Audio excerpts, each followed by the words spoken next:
spectrum of aggression. When playing, just think of the three modes of play: defense, neutral, attack. Notice the colors. Defense is your red light, you're in trouble.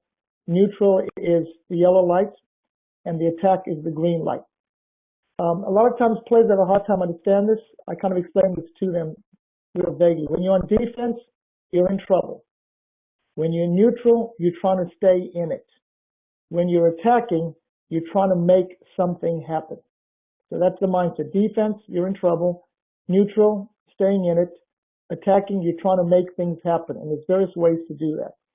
Phases of play. It's phases, not phasals, by the way. Phases of play. There's 4 phases. I'm going to explain each one. Let's go to the left and work our way to the right.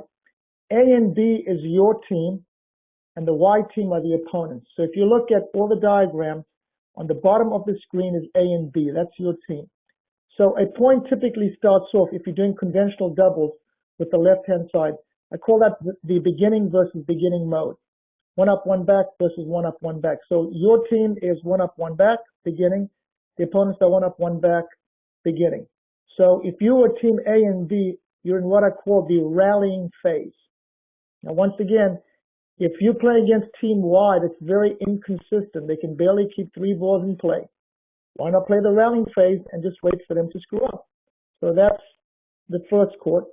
Second court is your team, AB, is 1 up, 1 back.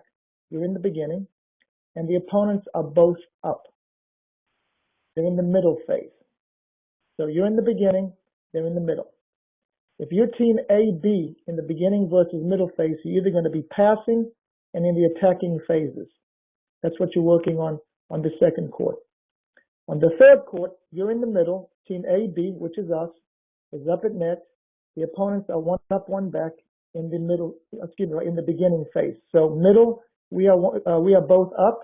The opponents are 1 up, 1 back. So we are either in the attacking and the passing phases on the third court. Fourth court, both teams, us, A and B, and the opponents, team Y, are both up at net. That's the middle versus middle. And we're now both in the attacking phase. So those are the 4 phases of play double teams go through. Beginning versus beginning, the screen on the left, in the rallying phase. Beginning versus middle, we're in the passing and the attacking phases. Middle versus beginning, you both are up. The opponents are 1 up, 1 back in the attacking and passing phases. And the fourth one is all 4 players are up. Now at every level, even at the pro level, you see the beginning versus beginning. So to me, there is no right or wrong way. Our goal is to be able to play all 4 phases. So come a match, you can change and adapt according to the situation. So that's our goal in today's webinar, is to train all these 4 phases of play. Any questions?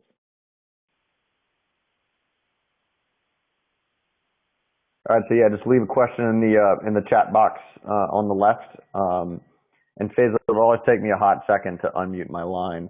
No problem.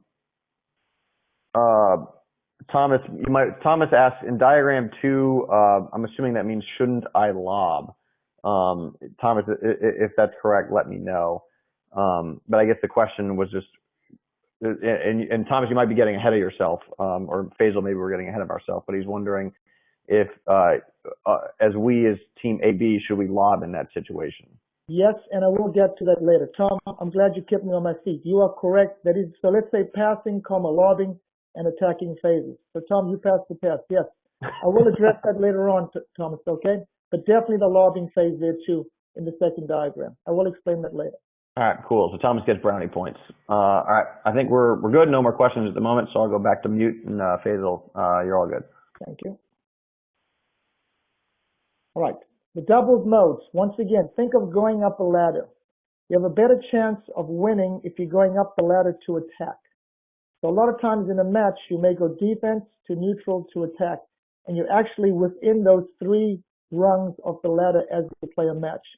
Obviously, the higher you go up, the better the chance of you winning points by attacking. Because if you attack, you're actually increasing the opponent's force area. So those are the 3 modes, and you go up and back the ladder within those 3 modes right there. All right, let's get into each one right now. What I'd like to do in each one now is to explain all those 4 courts we had. And Thomas, I will talk about that. Let's talk about the beginning versus the beginning. Your team A and B is 1 up, 1 back. The opponents X and Y are 1 up, 1 back. In this phase, you could be either defending or you could be in neutral. All right, let's talk about if we're defending. We are in trouble. Number 1, we need to communicate. Mine, yours, etc.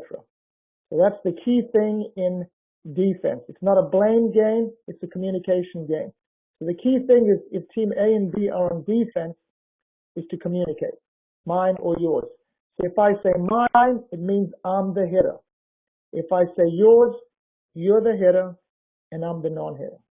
So a lot of times we're uncertain on who takes which shot due to lack of communication.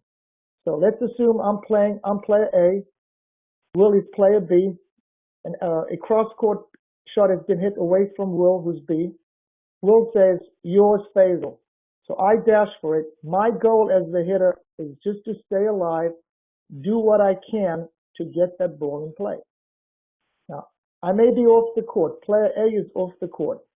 Will now is playing singles. Because I'm off the court, he's going to have a singles mentality. So the minute he says, yours, Faisal, I go for the ball. I'm just trying to get that ball in, stay alive. Will is key personnel right now.